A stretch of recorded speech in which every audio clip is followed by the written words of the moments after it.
당사자 확정과 제소전 사망에 관한 사례입니다. 먼저 첫 번째 문제입니다. 갑은 을에게 1억 원을 대여했는데 을이 변제하지 않았습니다. 이에 을을 피고로 제소하였는데요. 법원이 을은 이미 제소 전 사망한 것을 알게 되었다면 법원의 조치에 대해서 물어보고 있고, 만약 원고는 죽은 줄 몰랐다면서 상속인으로 표시를 바꿀 수 있는가에 대해서도 물어보고 있습니다. 우선 논점 정리를 해보면, 제소 전에 죽은 자임에도 불구하고 그를 피고로 표시에 제소한 경우에 법원의 조치와 표시 정정은 누가 피고인지의 당사자 확정 문제를 전제하기 때문에 이를 먼저 검토해야 됩니다. 그래서 첫 번째로 당사자를 확정하게 되면 앞서 살펴보았던 학설, 판례, 검토에 대해서는 생략하고 바로 사안에 대해서 살펴보면 표시서를 의하게 되면 사자인 을이 피고가 되게 됩니다. 따라서 두 당사자의 실질적 대립이 흠결된 경우입니다. 이에 대한 법원의 조치를 살펴보면 우선 첫 번째로 소각화를 살펴볼 수 있는데요. 표시설에 의하면 죽은 자가 당사자인데 민사소송에서 소송 당사자의 존재나 당사 능력은 소송 여건에 해당하고 이미 사망한 자를 상대로 한 소송은 소송 여건에 갖추지 않은 것이기 때문에 부적법하다고 합니다. 당사자 능력 문제인 그 소송 여건의 문제로서 법원의 그 직권조사 사항에 속한다고 하는데요. 결국 법원은 소를 각하해야 한다고 합니다.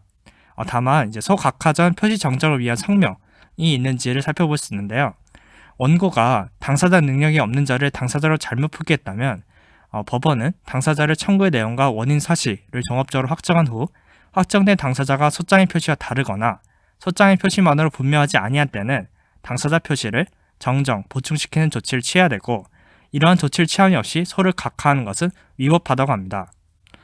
따라서 이제 을에서 상속인 병으로 표시를 보정하는 방법에 대해서 살펴보면 우선 그 표시 정정은 당사자로 해석되는 자가 잘못 또는 부정확하게 표시된 경우 당사자의 동일성이 인정되는 범위 내에서 그 표시만을 변경한 것으로서 이제 동일성이 없는 새로운 당사자를 변경하면 임의적 당사자 변경으로서 판례는 명문 규정이 없는 한 이를 불허하고 있습니다. 설문에서 표시를 보정하는 것이 표시 정정인지가 문제되게 되는데요. 판례는 표시 정정서를 취하고 있는데 판례 같은 경우 소를 각하하는 경우에는 죽은 자에 대한 소재기로 보고 부적법하다고도 하면서도 원고가 죽은 자를 피고로 표시해 제소한 경우 상속인이 처음부터 실질적인 피고이고 다만 그 표시를 잘못한 것이라고 풀이하면서 피고 표시를 사망자로부터 상속인으로 표시 정정하는 것을 허용했다고 합니다. 이에 대해서 다수설은 피고 경정서를 취하고 있는데요.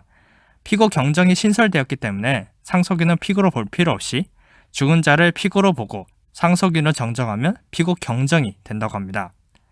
따라서 이를 이제 종합적으로 살펴보면 당사자 능력이 없는 자를 당사자로 잘못 표시한 것이 명백한 경우에도 오기에 준해 볼 수 있는 만큼 올바른 당사자 능력자로 표시 정정할 수 있다는 판례가 타당해 보입니다. 다음 두 번째 문제입니다. 법원은 을이 사망한 줄도 모르고 을의 답변서 부제출 이후로 자백간주에 의한 원고 승소 판결을 선고했습니다. 이에 을의 상속인 병이 항소했는데요. 이 항소는 적법한지에 대해서 물어보고 있습니다. 우선 논점을 정리해보면 항소가 적법하려면 상소 요건을 갖춰야 되는데 판례는 무효 판결에 대한 상소는 부적법하다고 합니다. 따라서 표시설에 따라 피고를 죽은 자라고 하면 그에 대한 제1심 판결이 무효인지를 우선 검토해야 됩니다. 이에 대해서 판례는 사망자를 피고로 하는 소재기는 대립 당사자가 무시된 부적합한 것으로서 그와 같은 상태에서 선고된 판결은 당연 무효이며 그 판결에 대한 상속인에 의한 항소나 소송 수의 시청은 부적법하다고 합니다. 또한 사자를 당사자로 하여 선고된 판결이 무효로서 확정력이 없기 때문에 이에 대한 재심에서도 부적법하다고 합니다. 학설은 다수설의 경우 판례와 동일한 입장을 취하는데요. 다만 무효 판결은 당의 심급을 완결시키는 형식적 확증력과 자기구속력이 있다고 하고 판결 외형을 가지고 있어서 유효한 것처럼 집행될 염려가 있으므로 유효한 것처럼 보이는 외관을 제거하기 위해 상소 대상은 된다고 하고 기판력이 발생하지 않기 때문에 재심 대상 적격은 없다고 합니다. 이를 이제 종합적으로 검토해보면 상속인으로 보정하지 않은 이상 사자에 대한 판결로서 대립 당사자 구조가 무시된 것이기 때문에 이는 중대한 하자로서 무효라고 볼 것이고요. 상속인에게 판결 효력이 없는 이상 판결이라는 외관의 제거를 위한 상소를 인정할 필요는 없다고 합니다. 다만 판결에 의해 생긴 외관이 있는 경우에만 그 외관 제거를 위해 상소를 인정할 것입니다. 따라 설문을 해결해 보면 결국 이제 항소는 부적합하기 때문에 항소를 각하해야 한다고 합니다. 마지막 세 번째 문제입니다.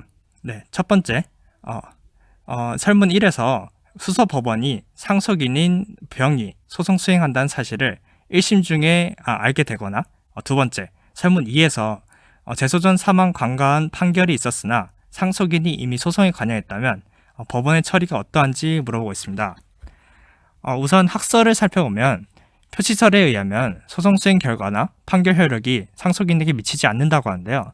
그러나 상속인이 소장을 수령하고 사자 명의로 소송 대리인을 선임하는 등 상속인이 현실적으로 소송을 수행한 경우에는 신의 측으로 상속인에게 그 소송 수행 결과나 판결 효력을 인수시켜야 한다고 합니다. 이에 대해서 판례는 사망한 당사자를 상대로 명령한 경우와 사망한 제3채무자를 상대로 한 명령한 경우에 대해서 나눠서 살펴보고 있는데요. 사망자를 채무자로 하여 지급명령 신청하거나 지급명령 신청 후 지급명령 정본이 송달되기 전에 채무자가 사망한 경우에는 지급명령 효력이 없다고 합니다. 설령 지급명령이 상속인에 송달되더라도 그 상속인에 대해 유효하게 된다고 할 수는 없다고 봅니다. 다만 제3채무자인 사자에 대한 채권 남용 명령, 전부명령의 송달은 위법 무효이나 상속인이 현실적으로 송달 서류를 수령한 경우에는 하자가 치유되어 상속인에 대한 송달로서 효력이 발생한다고 합니다. 이 판례에 대해서 평가를 해보면 위 두 개의 판례는 필요적 변론 절차인 판결 절차와 달리 명령 절차에 관한 것이기 때문에 변론 과정에서 상속인이 관여한 경우 하자가 치유되는지 여부에 대한 판례로 볼 수는 없습니다. 따라서 이제 설문을 해결해 보면 첫 번째 경우에는 그동안의 상속인의 소송 행위를 유효하게 처리하고 원고에게 표시 정정이나 피고 경정을 성명하고 두 번째 사안의 경우에는 상속인에게 효력을 인수시키는 것이 타당해 보입니다. 네, 이상 당사자 확정과 재소전 사망에 관한 사례였습니다.